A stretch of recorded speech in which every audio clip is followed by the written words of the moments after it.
हमारा टॉपिक चल रहा है अमेरिका का स्वतंत्रता संग्राम, जिसके अंतर्गत अमेरिका के ऐतिहासिक पृष्ठभूमि हम डिस्कस कर चुके थे। उसके पश्चात 13 उपनिवेशों की स्थापना के पीछे का कारण, और लास्ट हम देख रहे थे लेक्चर में उपनिवेशों में स्वतंत्रता को लेकर की जाने वाली क्रांति के कारण, जिसके अंतर्गत हम डिस्कस कर चुके थे उपनिवेशों में इंग्लैंड के प्रति प्रेम का अभाव, चारित्रिक भिन्नता, उपनिवेशों का स्वतंत्रता प्रेम और दोषपूर्ण शासन व्यवस्था। ये 4 कारण हम डिस्कस कर चुके थे। आज हम 5वां नेक्स्ट कारण हम है वो डिस्कस करेंगे। 5वां आता है उस क्रांति के कारणों में उपनिवेशों की उपयोगिता भ्रांत धारणा। उपनिवेशों के स्वतंत्र स्थापना तथा उनकी उपयोगिता के संबंध में इंग्लैंड की सरकार तथा आम जनता एक भ्रांत धारणा से ग्रस्त थी। उनका मानना था कि उपनिवेश इंग्लैंड को लाभ पहुंचाने के लिए है और इसी आधार पर वे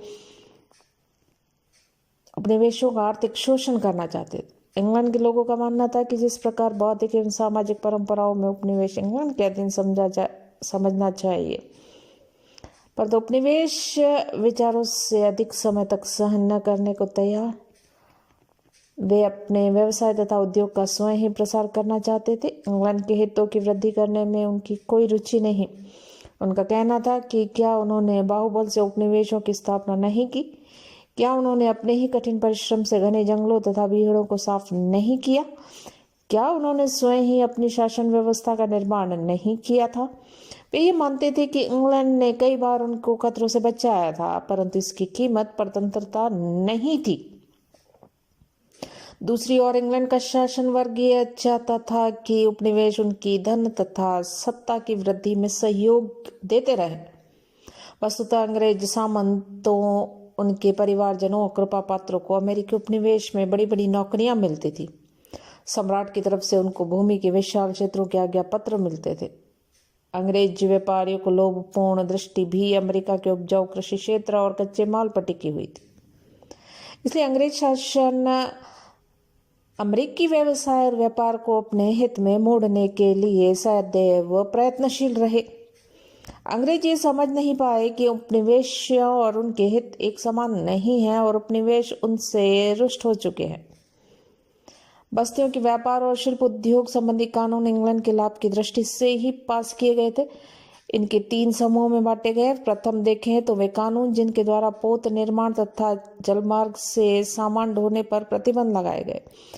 इनको नौ संचालन नियम यानी कि नेविगेशन लॉ कहते हैं। इन नियमों द्वारा यह निश्चित किया गया कि सामानों का आयात तथा निर्यात, चाहे वह यूरोपियन देशों को हो अथवा इंग्लैंड को, अंग्रेजी जहाजों में ही होना और जहाजों के संचालक भी अंग्रेज ही होंगे। क्योंकि उपनिवेशियों को भी अंग्रेज मान लिया गया, अतः उस समय इससे उपनिवेशियों को लाभ ही पहुंचा था और उनके जहाज निर्माण उद्योग को आशातीत उन्नति भी हुई। दूसरा था ट्रेड लॉ, व्यापारिक अधिनियम। इन नियमों के अनुसार अमेरिकी उपनिवेशों में उत्पादित कुछ वस्तुओं का निर्यात केवल इंग्लैंड को ही किया जाना था। ये वस्तुएं थी चावल, तंबाकू, लोहा, लकड़ी, चमड़ा, नौसैनिक सामान। इन नियमों से काफी असंतोष फैला, क्योंकि यदि डच और फ्रांसीसी उन्हें अंग्रेज व्यापारियों से अधिक दाम देने को तैयार भी होते तो भी उपनिवेशी उन्हें अपनी वस्तुएं नहीं बेच सकते थे। नियमों में यह भी प्रावधान था कि यूरोप को अमेरिकी वस्तुओं का निर्यात अथवा यूरोप से उपनिवेशों में आयात अंग्रेज व्यापारियों द्वारा ही हो सकता था। इस आदान प्रदान का सारा मुनाफा अंग्रेज व्यापारी ही समेट लेते थे। तीसरे समूह में आता है इंडस्ट्रियल एक्ट।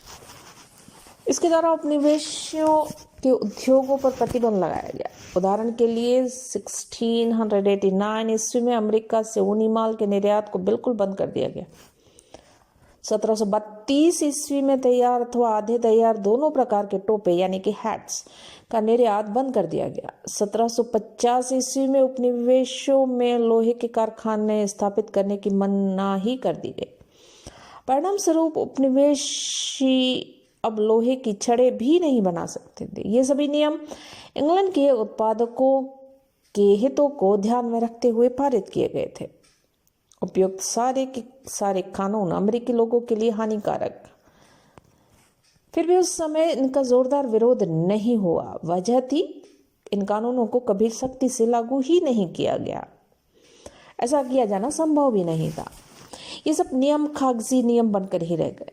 कानूनों के होते हुए भी उपनिवेशी अन्य देशों के साथ व्यापार करते। उदाहरण के लिए 1733 ईस्वी में इंग्लैंड की संसद ने शीरे का अधिनियम मॉलिसेस एक्ट पास किया। इसके द्वारा उन समस्त व्यापारिक वस्तुओं पर चुंगी लगा दी गई जिनका निर्यात अमेरिकी उपनिवेशों में अमेरिका स्थित गैर ब्रिटिश क्षेत्रों को होता था। वस्तु स्थिति यह थी कि न्यू इंग्लैंड उपनिवेश फ्रांस अधिकृत पश्चिमी द्वीप समूह से व्यापार कर शीरा मंगवाता था। उस शीरे से शराब तैयार की जाती थी और शराब की बिक्री से न्यू इंग्लैंड काफी लाभ कमाता। अब उन्हें ब्रिटेन पश्चिमी द्वीप समूह से व्यापार करने को कहा गया, परंतु उपनिवेश वालों ने शुरू से ही इस नियम की परवाह न करते हुए इस एक्ट को व्यर्थ ही सिद्ध कर दिया। इंग्लैंड की सरकार के लिए उचित तो यह था कि वे इन सभी कानूनों को हटा देती अथवा सख्ती से इनका पालन करवाती। इनका बना रहना और लोगों द्वारा इनका अवहेलना एक ऐसी प्रवृत्ति जिसके चलते उपनिवेशों को इंग्लैंड की अवहेलना करना सिखा दिया। अतः जब जॉर्ज तृतीय के शासनकाल में नियमों को सख्ती से पालन करवाने का प्रयास किया गया तो लोगों में विरोध उठ खड़ा हुआ। छठा कारण है सप्तवर्षीय युद्ध का प्रभाव। अंग्रेज अमेरिका में अपने उपनिवेशों की स्थापना में व्यस्त थे। उस समय फ्रांसीसी भी उत्तरी अमेरिका में अपने साम्राज्य का विस्तार कर रहे थे। मिसिसिपी नदी पर अधिकार करके उत्तर पूर्व में क्वेबेक से लेकर दक्षिण में न्यू ऑर्लियंस तक एक विशाल साम्राज्य स्थापित करके अंग्रेजों को अपैलेशियन पहाड़ के पूर्व की तंग पट्टी तक सीमित कर दिया था। अंग्रेजों और फ्रांसीसियों में 100 साल से भी अधिक समय तक अनिर्णायक युद्ध चलते रहे। 1757 से 1763 ईस्वी मध्य दोनों के बीच सप्तवर्षीय युद्ध छिड़ा। युद्ध की शुरुआत यूरोप से हुई, परंतु अमेरिका भी उससे अछूता नहीं रहा। अमेरिका के अंग्रेजी उपनिवेशों ने सब मिलाकर युद्ध के लिए इंग्लैंड को कोई विशेष सहायता नहीं दी। फिर भी इंग्लैंड को निर्णायक सफलता मिली और उत्तरी अमेरिका का विस्तृत फ्रांसीसी साम्राज्य इंग्लैंड के अधिकार में आ गया। सप्तवर्षीय युद्ध के दूरगामी परिणाम ये निकले। अमेरिका के उपनिवेश इंग्लैंड के साथ इसलिए लटके चले आ रहे थे कि उन्हें कनाडा में रहने वाले फ्रांसीसियों से हमेशा आक्रमण का डर बना रहता था और उन्हें अपनी सुरक्षा के लिए इंग्लैंड पर निर्भर रहना पड़ता था। किंतु सप्तवर्षीय युद्ध में फ्रांसीसी शक्ति का अंत हो चुका था और फ्रांसीसियों के आक्रमण का भय भी समाप्त। अंग्रेज बस्तियों ने अनुभव किया कि अब इंग्लैंड के साथ चिपके रहने से कोई लाभ नहीं। अतः सप्तवर्षीय युद्ध के बाद बस्तियों के रुख एकदम परिवर्तित हुए।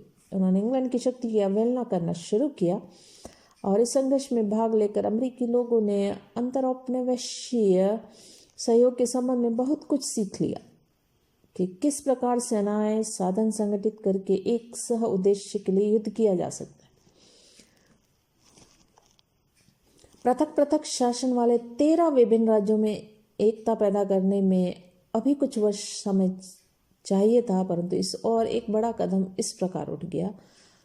इस युद्ध का एक परिणाम यह भी हुआ कि उपनिवेशों की अपनी शक्ति का अनुभव किया। अमेरिका के भद्दे सैनिकों पर ब्रिटिश कितना भी नामों क्यों न चढ़ाएं, यह एक सत्य है कि औपनिवेशिक सेनाओं ने प्रत्येक युद्ध में सुशिक्षित ट्रेंड ब्रिटिश सोल्जर के साथ साथ बड़ी योग्यता से काम किया। अंत में युद्ध के परिणाम स्वरूप इंग्लैंड की आर्थिक स्थिति डगमगा उठी। नवविजित क्षेत्र को लेकर भी समस्याएं उठी। इन दोनों का और जिस वजह से दोनों पक्षों के बीच में तनाव बढ़ता ही चला गया। 7वां कारण है नवविजित क्षेत्र की समस्या। सप्तवर्षीय युद्ध के पश्चात फ्रांस की पराजय के बाद उत्तर अमेरिका का समूचा फ्रेंच क्षेत्र इंग्लैंड के अधिकार में आया। इस क्षेत्र में मुख्यतः कैथोलिक, फ्रांसीसी और आदिवासी रेड इंडियन बसे हुए। अतः इंग्लैंड के सामने एक ऐसी नीति अपनाने की आवश्यकता पड़ी जिससे कि फ्रांसीसियों और रेड इंडियनों में आत्मविश्वास पैदा किया जा सके, साथ ही उनकी सुरक्षा की व्यवस्था भी की जा सके। उत्तरी अमेरिका के रेड इंडियनों को शुरू से ही अंग्रेजों से घृणा, फ्रांसीसियों को अधिक पसंद करते थे। दूसरी तरफ उपनिवेशी इस विशाल विजित क्षेत्र में अपनी तीव्र गति से बढ़ती हुई जनसंख्या के साथ स्वयं लाभ उठाने के लिए तुले हुए। इस प्रकार इंग्लैंड की सरकार का उपनिवेशों के स्वार्थ से संघर्ष हो गया और नई भूमि की आवश्यकता के कारण विभिन्न उपनिवेशों ने यह दावा किया कि पश्चिम में मिसिसिपी नदी तक अपनी सीमा बढ़ाने का उन्हें अधिकार दे दिया जाए। इंग्लैंड की सरकार को यह भय था कि उपनिवेशों के नए क्षेत्र में जाकर बसने से वहां के मूल निवासी यानी कि रेड इंडियन के साथ कई युद्धों का सिलसिला न प्रारंभ हो जाए। अतः वह चाहती थी कि रेड इंडियनों को शांत होने के लिए थोड़ा समय दिया जाए और उपनिवेशों के मध्य भूमि वितरण का धीरे धीरे होना चाहिए। इसलिए 1763 ईस्वी में एक शाही घोषणा द्वारा एलेगनीज, फ्लोरिडा, मिसिसिपी और क्वेबेक के बीच का समूचा क्षेत्र रेड इंडियंस के लिए सुरक्षित कर दिया गया। इससे उपनिवेशों का पश्चिम की ओर प्रसार रुका और वे अपनी सरकार को अपना शत्रु मानने लगे। 8वां कारण है नई आर्थिक नीति।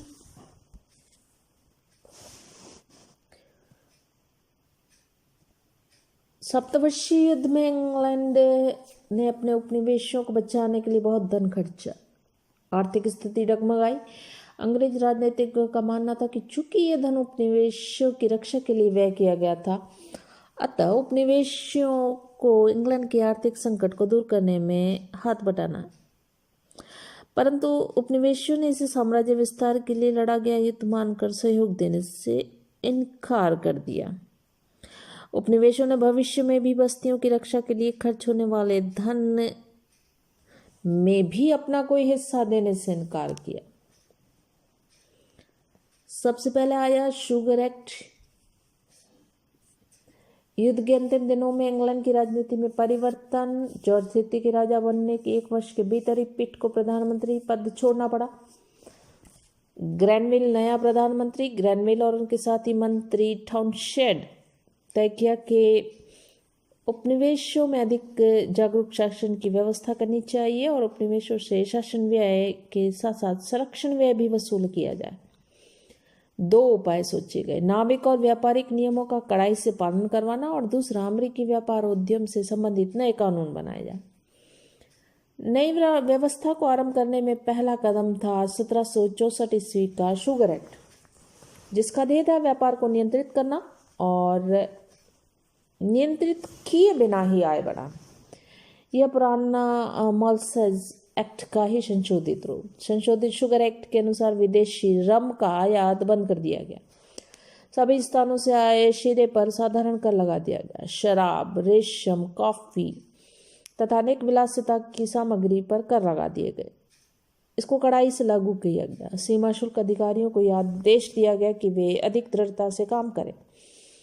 अमेरिकी समुद्र में स्थित ब्रिटिश युद्धपोतों को कहा गया कि वे तस्कर व्यापारियों को पकड़ ले और शाही अधिकारियों को रिट्स ऑफ असिस्टेंस, विस्तृत अधिकारों के वारंट द्वारा संदिग्ध स्थानों की तलाशी के अधिकार भी दे दिए गए। उपनिवेशियों के लिए इस नियमों की व्यापकता और इसके पालन के लिए उठाए गए कदम दोनों ही असंतोषजनक, क्योंकि इससे उनके आर्थिक हितों को नुकसान पहुंचता था। एक पीढ़ी से भी अधिक समय न्यू इंग्लैंड वाले अपने रम की भट्टियों के लिए अधिकांश शीरा फ्रांस और डच के पश्चिमी द्वीप समूह से बिना किसी आयात करके मंगाते थे। अब वे न तो सस्ते दामों पर शक्कर ही मोल ले सकते थे और न रम बना सकते थे, बनाने के लिए शीरा ही ला सकते थे। इससे विपरीत इस नियम से अंग्रेज शक्कर उत्पादकों के लिए लाभदायक था, अतः उन्होंने उत्तेजित होना स्वाभाविक। ईस्वी के राजस्व अधिनियम रेवेन्यू एक्ट में यह कहा गया कि राज्य की आय को बढ़ाने के लिए कर लगाए गए। कर लगाने का एक नया अधिकार शीघ्र ही विवाद का विषय बना। इसी विवाद ने अंततः अमेरिकी निवेश को इंग्लैंड से अलग कर दिया। व्यापारियों, विधानसभाओं तथा नगर सभाओं ने एक स्वर से इसका विरोध किया और सैमुअल एडम्स जैसे लोगों को इसमें बिना प्रतिनिधित्व के कर लगाने का पहला आभास मिला था।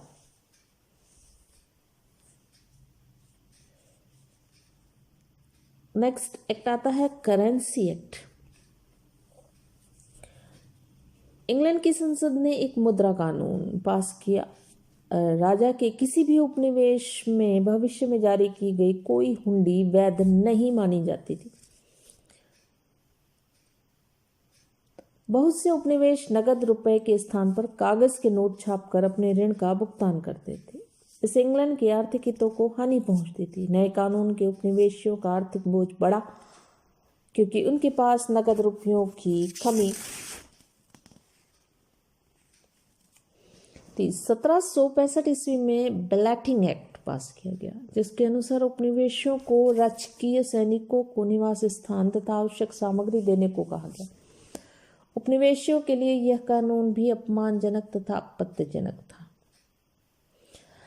नेक्स्ट आता है स्टैम्प एक्ट 1765 ईस्वी। ग्रैनविल का प्रसिद्ध एक्ट आता है स्टैम्प एक्ट।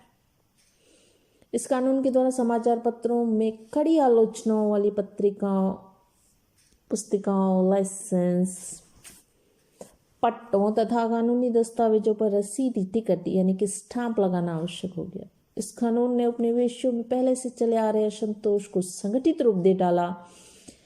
यद्यपि इस कानून द्वारा लादा गया बोझ बहुत ही हल्का था और इससे प्राप्त होने वाली आय का उपयोग भी उपनिवेशी वासियों के लिए ही किया जाना था, फिर भी उपनिवेशों में तत्काल इस एक्ट का विरोध शुरू हो गया और वर्जीनिया का पैट्रिक हेनरी वर्गीस सभा में ही आपे से बाहर हो गया और उसने घोषणा की कि वर्जीनिया के लोगों पर कर लगाने का अधिकार वर्जीनिया के प्रतिनिधि सभा के सिवाय किसी को नहीं है। मैसाचुसेट्स में भी स्टैम्प एक्ट का जोरदार विरोध हुआ और वहां जेम्स ऑटिस और सैमुअल एडम्स जैसे बौद्धिक वक्ताओं के भाषणों ने जले पर तेल का काम किया। एडम्स ने घोषणा की कि नियमानुकूल प्रतिनिधि लिए बिना कर लगा दे लोगों को गुलाम बनाने का ढंग है। न्यू इंग्लैंड, न्यूयॉर्क, पेंसिल्वेनिया में दंगे हो गए और स्टाम्प बेचने वाले अपने पद छोड़ गए। अधिक गड़बड़ और मारपीट बढ़ावा देने के लिए आज़ादी के सपूतों के स्वतंत्रता प्रिय दल संगठित किए जाने लगे। एक सभा में 9 उपनिवेशों के नेताओं ने स्पष्ट कहा कि उपनिवेशों पर उनकी प्रतिनिधि सभाएं ही कर लगा सकती हैं, अन्य कोई नहीं। इस प्रकार उपनिवेशों में बिना प्रतिनिधित्व के कर नहीं, नो टैक्सेशन विदाउट रिप्रेजेंटेशन का नारा बुलंद हो गया। उपनिवेशों के व्यापारियों ने संगठित होकर आयात बहिष्कार संघ बना डाला और इंग्लैंड से माल न मंगाने का निश्चय किया गया। इंग्लैंड अमेरिकी उपनिवेशों में स्टैम्प एक्ट का जो घोर विरोध हुआ, उससे इंग्लैंड में खलबली मची। 1765 की गर्मियों में मात्र देश से व्यापार गिरने लगा। ब्रिस्टल, लंदन और लिवरपूल के अंग्रेज व्यापारियों का बुरा हाल, कारखानों में कारीगर बेकार, विवश होकर इंग्लैंड की सरकार को 1766 में स्टैम्प एक्ट को निरस्तीकरण तथा शुगर एक्ट में संशोधन करना पड़ा और इस प्रकार उपनिवेशों में एक बार पुनः शांति स्थापित हुई। अब स्टैम्प एक्ट से उत्पन्न समस्या प्रतिनिधित्व के प्रश्न पर ही केंद्रित थी। उपनिवेशियों का था कि जब तक वे स्वयं इंग्लैंड के हाउस ऑफ कॉमन के सदस्य नहीं चुनते, तब तक वे यह कैसे मान ले कि इंग्लैंड की संसद में उनका प्रतिनिधित्व है। परंतु इंग्लिश सिद्धांत स्थान की अपेक्षा वर्गों और स्वार्थों के प्रतिनिधियों पर आधारित था। अंग्रेजों की मान्यता थी कि इंग्लैंड की संसद को उपनिवेशों का प्रतिनिधित्व करने और उन पर शासन करने का उतना ही अधिकार है जितना स्वदेश पर।